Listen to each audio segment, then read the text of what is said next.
Gratitude doesn't change your circumstances. Gratitude changes you.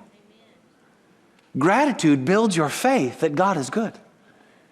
Gratitude is the reset button on life.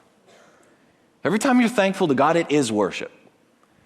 And the reality is you can be a worshiper or a worrier, but you can't be both. It is impossible to worship and worry at the exact same time. So you can be a worshiper or a worrier, but you can't be both. So if you don't want to be a worrier, become a worshiper. Because when you give thanks to God and you start worshiping Him, He becomes bigger.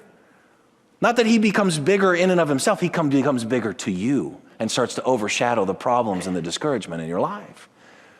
I mean, catch it. God is not an egomaniac that He needs your worship. You realize that, right?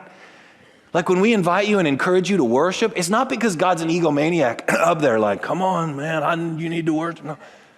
He knows that if you worship Him, it sets you free.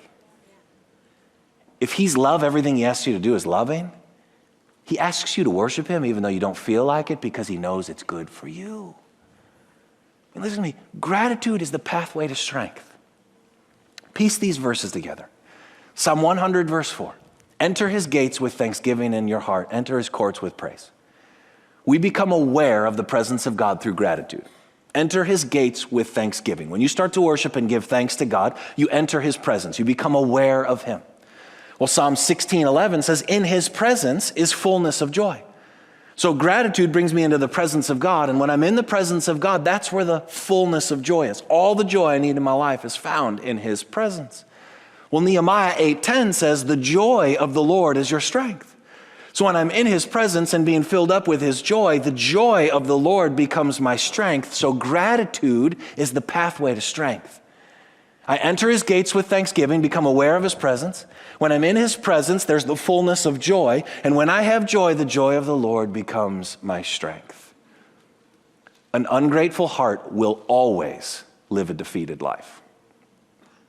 You will never be encouraged until you first learn to be grateful. 1 Thessalonians 5:16 through 18, be joyful always, pray continuously, give thanks in all circumstances. For this is God's will for you. Maybe right now, let's go ahead and actually walk out God's will. What can you just give Him thanks for?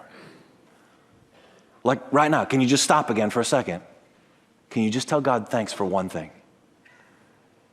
And if you have nothing else to be grateful for, you can say, thanks God that I'm alive today, that I'm breathing air, that I'm sitting in an environment that believes in the goodness of Jesus, even though I may not personally believe it today.